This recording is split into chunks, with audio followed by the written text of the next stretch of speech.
अस्सलाम वालेकुम नाज़रीन, मैं हूं साजिद हसन और यूट्यूब चैनल और फेसबुक पेज पर आप मेरी ये वीडियो देख रहे हैं।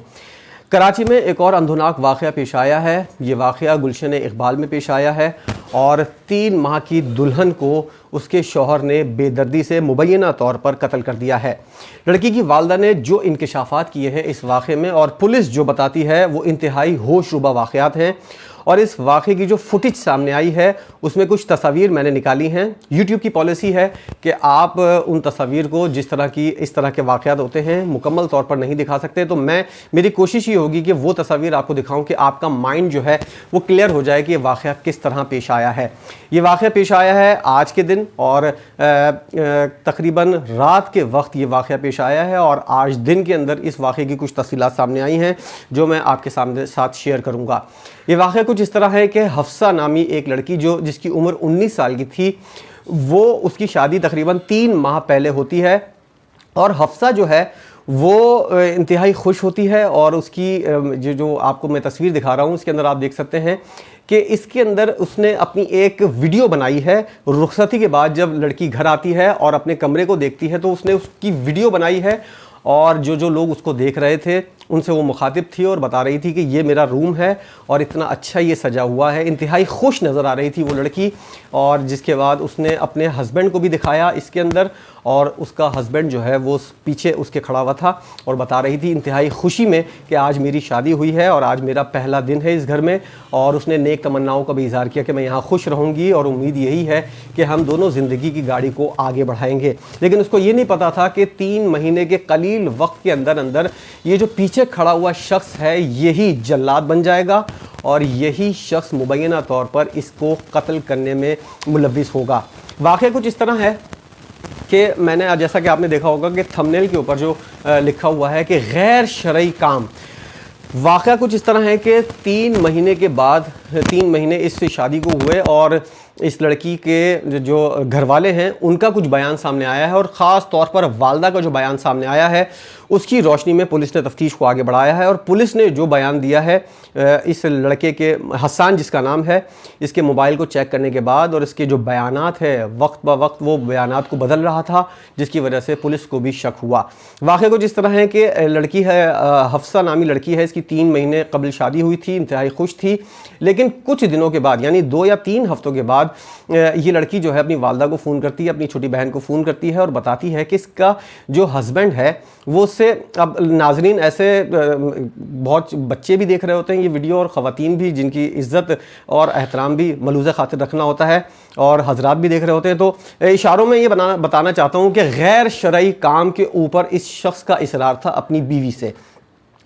और क्यों इसरार था इस हवाले से भी पुलिस ने जो बताया है वो भी मैं आपको बताऊंगा। गैर शरई काम के हवाले से इसकी वालदा बोलती हैं कि उस लड़की ने जब फ़ोन किया तो उनको बताया कि वो शख्स जो है वो उससे गैर शरई काम लेने की कोशिश कर रहा है और जो लोग अक्लमंद हैं और जो ज़रा सी भी इस बात के ऊपर अपनी राय रखते हैं उनको अंदाज़ा हो गया होगा कि मैं किस तरफ इशारा कर रहा हूँ। जाहिर सी बात है कि खुल के इस तरह बात करना ज़्यादा मुनासिब भी नहीं होगा। तो गैर शरई काम के ऊपर इसका बहुत इसरार था और उसने अपनी बहन को फ़ोन जब किया उसकी ऑडियो टेप भी उसकी बहन ने सुनवाई तो उसका ये कहना है कि ये शख्स जो है जिसका नाम हसन है ये कभी तो बिल्कुल सही होता है, यानी कि जब घर वाले और कहीं दावत वगैरह में जाना होता है तो ये बिल्कुल नॉर्मल होता है, लेकिन जब ये दोनों तन्हाई के आलम में होते हैं तो इंतहाई ऐसा शख्स हो जाता है ऐसे जिससे ये तासुर आता है कि ये शख्स इंसान भी है या जानवर है।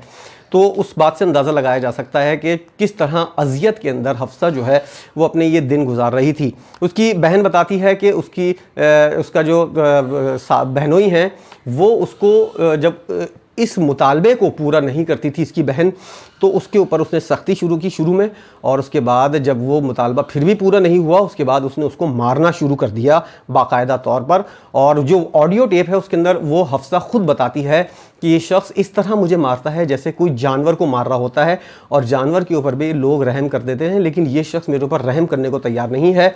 और इसकी वालदा का जो ये बताना है कि कुछ मुतालबात इसने जब माने तो ऐसी कंडीशन हो जाती है कि अस्पताल भी इसको मुंतकिल किया गया था, 2 से 3 दफ़ा इसको अस्पताल मुंतकिल किया गया था। लेकिन इत्तलात ये सामने आई थी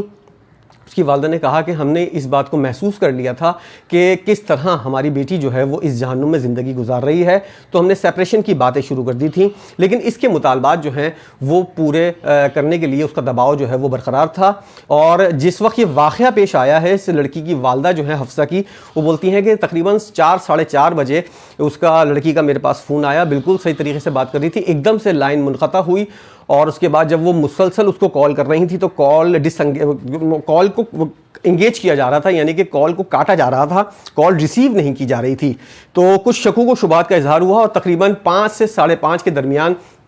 उस लड़के का यानी हस्सान नामी शख्स का फ़ोन आता है इनकी वालिदा के पास कि लड़की ने ख़ुदकुशी कर ली है। जो मैं तस्वीर आपको दिखाऊंगा उससे को देखकर आपको अंदाज़ा होगा कि कोई बेडरूम अगर होता है और उसके ऊपर अगर पंखा लगा हुआ होता है, तो अगर कोई ख़ुदकुशी करता है तो उसके ऊपर कोई चीज़ रख के उसके ऊपर चढ़ने की कोशिश करता है और चढ़ने के बाद नीचे से कोई चीज़ हटा देता है। जो लोग इस तरह की चीज़ें, या एक साहिब अक़ल शख्स जो है वो इस चीज़ को अगर सोचे भी तो एक तरह से ये पता चलता है कि हाँ इसी तरह ये काम हो सकता है, वरना और कोई तरीका नहीं है। लेकिन जो तस्वीर मैं आपको दिखाना चाह रहा हूँ उसके अंदर आपको ये देखकर अंदाज़ा होगा कि तस्वीर मैंने ब्लर इसलिए की है कि बहुत से लोग जो हैं वो हसास दिल के मालिक होते हैं और यूट्यूब की पॉलिसी भी ऐसी है। तो मैं चाहूँगा कि तस्वीर, लेकिन आपको बात समझ में आ जाए, इसलिए मैं ये तस्वीर दिखाना चाह रहा हूँ कि कोई लड़की अगर अपने बेड के ऊपर बैठी हुई है और उसके गले के ऊपर फांसी का फंदा है और पंखे के ऊपर वो उसको ऐसा साफ लग रहा है इस तस्वीर को देख के कि पंखे के ऊपर से बांध के बैठी हुई लड़की को खींचा गया है। इस तस्वीर को देख के आपको ये अंदाज़ा हो रहा होगा कि बैठी हुई लड़की है और उसको ऊपर से अगर कोई पंखे की तरफ से खींच रहा है तो यकीनी बात है कि उसकी सांस रुकेगी, उसका दम घुटेगा, जिसकी वजह से उसकी मौत भी वाक़ई हो सकती है। और ये ऐसा ही सेम हुआ, उसके घुटने जो हैं वो थोड़े से ऊपर हुए हुए हैं और उसका बैलेंस जो है वो बिल्कुल बरकरार है, लेकिन घुटने ऊपर हुए हैं क्योंकि इतनी ज़ोर से कोई खींच रहा है जिसकी वजह से उसका दम घुटने से इंतकाल हो गया। और इस वाक़े को वो शख्स हसान जो है वो ख़ुदकुशी के रंग देने की कोशिश कर रहा था। लेकिन जब इस तरह की कोई सूरत हाल होती है, जब आदमी इस तरह की कोई कार्रवाई या वारदात करने की कोशिश करता है तो जहनी तौर पर बिल्कुल माऊफ हो जाता है और वो समझता है कि वो बहुत कुछ सही कर रहा है, सब कुछ सही कर रहा है, लेकिन असल में ऐसा होता नहीं है। पुलिस, जब ये तस्वीर भी मैं आपको दिखा रहा हूँ, जब पुलिस यहाँ पर मौजूद थी तो पुलिस जब आई तो पुलिस का भी इसी बात के ऊपर इसरार था कि ये किस तरह ख़ुदकुशी का वाक़या पेश आ सकता है। बहरहाल लड़की की वालिदा के कहने के ऊपर इस शख्स के ऊपर इल्ज़ामात लगे और दफ़ा 302 के तहत मुकदमा भी दर्ज हुआ और इस शख्स को, हसान नामी शख्स को, अब पुलिस जो है वो गौर कर रही है कि गिरफ़्तार कर लिया जाए। और जब तक ये वीडियो आप तक पहुँचेगी हो सकता है इसको गिरफ़्तार भी कर लिया गया हो। तो मैं ये बताना चाह रहा था कि अगर आप पाक रिश्ते के अंदर एक दूसरे के साथ मौजूद हैं तो इस तरह की हरकतें कहाँ आपको ज़ेब देती हैं। याद है आपको कि मैंने एक और वीडियो बनाई थी जिसके अंदर एक शख्स जिसकी शादी को तकरीबन 20 साल का अरसा हो गया था और वो भी इस तरह का वाक़या पेश आया था कि तल्ख़ कलामी हुई थी दोनों के दरमियान और मियाँ ने अपनी बीवी को काटने के बाद देग में पकाया था। किस तरह की ये लोग जहनीत के मालिक होते हैं कि अदम बर्दाश्त इतना बढ़ गया है कि लोग अपनी बीवी को कत्ल करने से भी गुरेज़ नहीं करते और अपनी वालिदा को मारने से गुरेज़ नहीं करते, अपने बच्चों को मारने से गुरेज़ नहीं करते। तो इस कहानी के अंदर सबक ये है कि शरई काम के इजाज़त ना होने पर गैर शरई काम जो है उसके ऊपर इसरार इस मौत की वजह बना। और वो शख्स जिसके बारे में बताया जा रहा है कि वो शख्स जब पुलिस ने उसका मोबाइल लिया तो उसके पास फ़ोहश मवाद जो है वो काफ़ी तादाद के अंदर उसके मोबाइल के अंदर मौजूद था और वो फ़िल्में देखता था गैर अखलाक़ी, जिसकी वजह से अपनी बीवी को भी वो चाहता था कि वो इस तरह एक्ट करे जिस तरह उस फिल्म के अंदर या उन फिल्मों के अंदर एक्ट किया जाता है लड़की की तरफ से। तो इंतहाई शर्मनाक किरदार सामने आया है उस शख्स का जिसकी आप तस्वीर देख रहे हैं। और इस शख्स ने बेदर्दी से अपनी बीवी को कत्ल किया सिर्फ इसलिए कि वो गैर शरई काम के अंदर उसका साथ नहीं दे रही थी। तो ये एक तरह से एक इबरत की निशानी है ये शख्स, और यकीनी तौर पर इसके ऊपर केस चलेगा और इसको करार वाकई सज़ा भी होगी। हमारी भी यही दुआ है कि इस शख्स को करार वाकई सज़ा हो। इस शख्स ने एक इंसानी जीती जागती ज़िंदगी को ख़त्म किया है, तो इस शख्स को करार वाकई सज़ा मिलनी चाहिए। वीडियो आपने देखी, इसकी तफसील जैसे जैसे मज़ीद सामने आएंगी आपको आगाह करता रहूँगा। और इस चैनल को, ये आपका अपना चैनल है, इसको सब्सक्राइब कीजिए और वीडियो अगर आप समझते हैं कि इसको शेयर किया जा सकता है इसको यकीनी तौर पर शेयर भी कीजिएगा। वीडियो देखने का बहुत शुक्रिया।